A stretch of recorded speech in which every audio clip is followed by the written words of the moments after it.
লাউ দিয়ে বিভিন্ন রকম রেসিপি ট্রাই করেছি, যেমন লাউ ছেঁচকি, লাউ ঘন্ট, লাউ চিংড়ি, লাউয়ের ডাল। তবে আজ একটা নিরামিষ পদ ট্রাই করেছিলাম, খেতে হয়েছিল সত্যি ভালো। মেন যেটা করেছিলাম আমি রাতে রুটির তরকারি, তো আপনাদের সাথে সেই রেসিপিটা শেয়ার করে নিচ্ছি।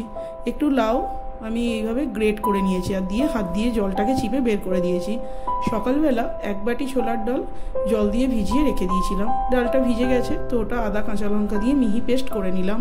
এবার লাউয়ের জলটা চিপে একটা ডিশে নিয়ে নিয়েছি, তার মধ্যে দিয়ে দিলাম বেটে রাখা ডাল, দিয়ে দিলাম ওর মধ্যে জিরে আর শুকনো লঙ্কা ভেজে গুঁড়ো করে, নুন, হলুদ গুঁড়ো, লঙ্কার গুঁড়ো ভালো করে মেখে এইভাবে আমি বড়াগুলোকে গড়ে নিয়েছি। লম্বা শেপেই দিয়েছি, আপনারা ছোট বলের মতো করলেও করতে পারেন, আর যদি খুব পাতলা লাগে একটু বেসন ব্যবহার করতে পারেন। ভাজা হয়ে গেছে, ওদিকে মিক্সির বাটিতে নিয়ে নিলাম 2 চামচ পোস্ত, 1 চামচ সাদা তিল, কয়েকটা চিনেবাদাম, কয়েকটা কাজু। আগে একটু মিহি গুঁড়ো করে নিয়ে ওর মধ্যে দিয়ে দিলাম 2-3 চামচ মতো টক দই, আবারও পেস্ট করে নিলাম। কড়াই সাদা তেলের মধ্যে দিয়ে দিয়েছি জিরে ফোড়ন আর তেজপাতা, দিয়ে দিলাম একটু টমেটো কুচি, ভালো করে কষিয়ে নেব। এর মধ্যে দিয়ে দিচ্ছি পরিমাণ মতো নুন, হলুদ গুঁড়ো, লঙ্কার গুঁড়ো, বেটে রাখা মশলা। ভালো করে কষিয়ে, যেহেতু নিরামিষ তরকারি, দিয়েছি একটু চিনি। এবার জল দিয়ে ভালো করে ঝোলটা ফুটিয়ে দিয়ে দিয়েছি একটু কাসুরি মেথি। এবার ভেজে রাখা বড়াগুলো দিয়ে মিনিট 5-7 মতো ফুটিয়ে নামিয়ে নেব।